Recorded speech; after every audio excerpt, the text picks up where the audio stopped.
night, 60. They all had to share the 120. bathroom. It's kind of like what's a hostel? Yeah. Yeah.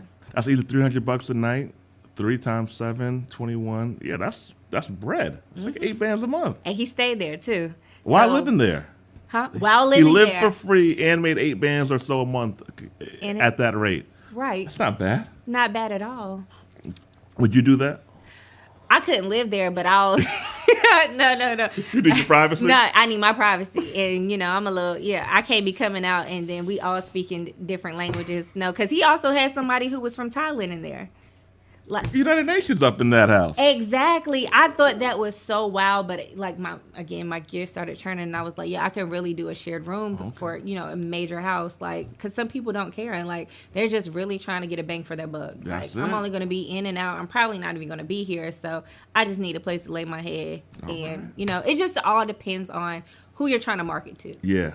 And that's where you create your business plan from there. Okay. Are you still in the Airbnb space now? Oh yeah, of course. Fast forward to now, I have 10 properties and I have 5 Airbnbs. 10 properties in total. Yes, 10 properties in total At 32. at 32. That's pretty lit. Yeah. How did you get to a 10 property portfolio while having a full-time job, while having a husband and a cute baby? That's a lot. Yeah, my husband told me to stop, so I think I'm at my limit now. He said, because I always go and I find houses that could be like fixer-uppers. So we actually spend money on the back end when it comes to, purchasing all the materials and paying the contractor to fix everything and, knocking down walls, building new rooms and whatnot. But I actually went... it made me want to, I was in stocks before then, but we'll get into that or maybe not. But I used all the money that I actually made in stocks, and I actually went and tried to find like properties that people were not bidding on or putting contracts on. So let's talk about that for a second. Do you mind sharing how much you made in stocks?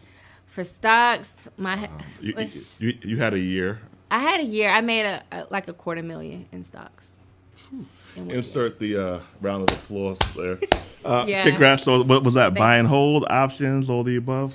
All the above. I usually use it so I think I'm coming back to teach people like how to trade or basically have a trader's mindset, right? So I want you to know like based off how the economy is moving, based off how, the money is moving within the economy, how businesses are moving, what laws are being passed.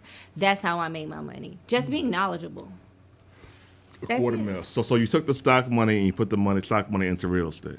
Yep. So I Genius. took a break because I started seeing I'm like, you know what?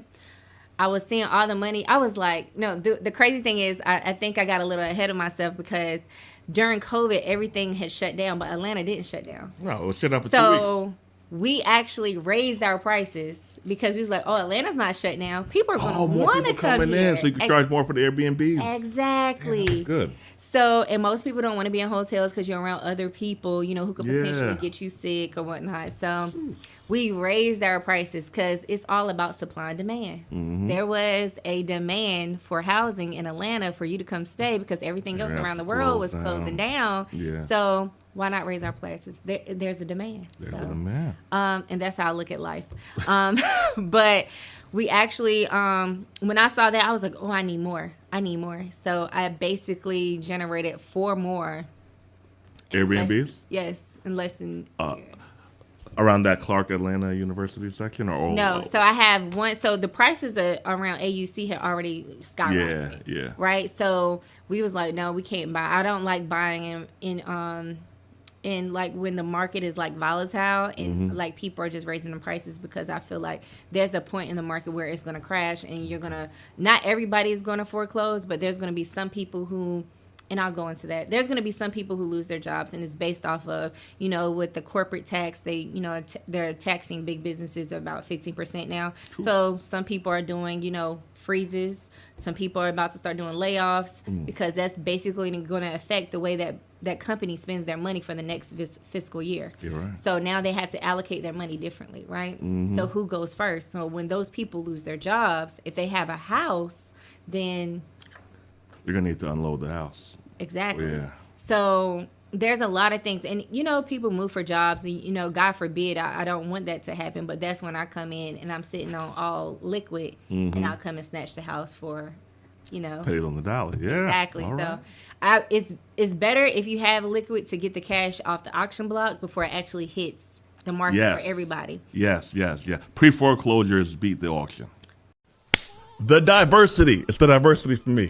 How many services can you offer in the mobile notary wheelhouse? A lot. You can get 7 streams of income just from owning a notary signing agency. 1, become self-employed. That's with you doing the jobs yourself. 2, you middleman out the assignments. Let's say you charge a title company $200 for a loan closing. You then pay someone else to do the job for $100. You pocket $100. 3, mobile fingerprinting. My favorite service, mobile fingerprinting, is the bag. One of our students, Malik, he's in a foreign country. Is it Panama this week? Cuba? He's halfway retired. He's 25. Client paid him $3,000. Fingerprint technician do the job for $1,200. He pocketed $1,800 while being on vacation. Apostille processing, legalizing a document for a foreign country. Certifying a document for use in a foreign country. Apostille processing is the bag. $400 assignments, $600 assignments, $1,000 plus assignments, and you're paid before you even leave the house. Loan closings, home equity line of credits, refinance, purchases. The bag. Wills, power of attorneys, living trust, all those wonderful forms. Multiple copies of each.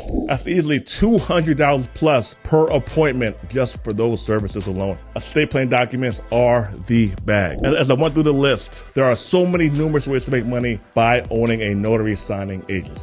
Definitely. Or tax sales. So they definitely because if you have the cash, most people don't have cash on hand to just go put down $100,000 on a house, right? And that's what the auction is looking for. They're looking for people who have cash on hand. And most of the time, if you really had cash on hand during this past 2 years, you could have just purchased the home with cash and put it right back on the market for other people to come and purchase it who had approval for a FHA loan or a USDA loan. All you just had to put it back on the market and people was going to buy it. Damn. Because they're literally giving out loans. Well, they were giving out loans, for like $300,000, $500,000. Like people were out here running to snatch up homes. So that was a really good play for investors who had like a lot of cash liquid on hand. Just take the home, flip it, 45 days, home gone. Shout out to the investors. Where are your current Airbnbs? What states? Mostly in North Carolina and Georgia. I have, that's my house, but mostly in North Carolina. So all my Airbnbs are around schools. Is that strategic? Yes. Why did you do that? Because I need to have I always believe in having plans, like backup plans. No, seriously, because Airbnb is not my site. Like, that's not my business. So if something was to ever happen, I can maneuver a little differently, right? So I can basically rent out to students. I can put it on booking.com or other, websites that will allow, people to book in the area. Okay. So that was my plan. Like my first plan was Airbnb because it literally makes you, if not 7 to 10 times plus the money that you make in renting out to people.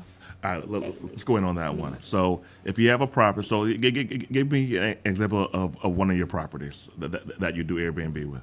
Okay, so I'll give you an example. And y'all gonna have to buy the course, so I'm not gonna tell y'all where it's at. So I have a property that I bought in a town where rent is approximately $400 a month. Damn. Yeah, okay. Crazy, right? Yeah, I didn't know. So people hitting me up saying, "Can I rent your house?" No, ma'am. No, sir. This is not the house for you.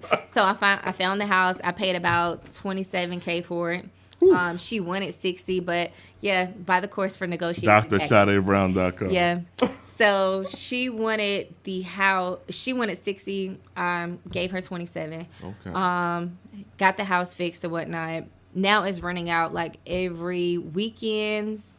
2 days, Saturday. I make people, it's mandatory that you book Friday and Saturday. Okay. So you can't just book a Friday, you can't just book a Saturday. Gotta be 2 days. It gotta be 2 days. Smart. So mandatory, I get like $800, $700 to $800 a weekend. And people are paying $400 to stay there for rent. A month in the area. That's like medium. But $700 a weekend. A weekend. 2 days. How about during the week? During the week, I can make about $500 to $300. Okay, so a cool $1,000 a week. Cool $1,000 a So week. $4,000 a month. You have no mortgage on the property? No mortgage on the property. I own it outright. $4,000 a month. Net profits. Net profit. Damn. So how do you manage? Here's the thing with Airbnbs, right? So some people don't like them because of the turnover. What's your answer for that? And you say turnover, you mean the cleaning service? Yeah, the cleaning part of it, yeah. That's easy. All you do is have to work with people. It's all about customer service. You're very good at that. Yeah, and I think it helped because, back in the day when I was in school, I worked at Best Buy. I worked at a lot of jobs where I was, I had to meet and greet clients and customers. And even now, like, I'm meeting with clients. It's all about, having that conversation where there's no miscommunication. Ooh, that's good. Within, what you're doing and what you have laid out for them. So, for instance, I always have a backup cleaner. Like, if one cleaner says, smart. hey, I can't make it, then, I got a backup cleaner. Also, I find my cleaners, because I have my properties, in another state, and I stay in another state. I found my cleaners on Facebook Marketplace. TaskRabbit. Okay.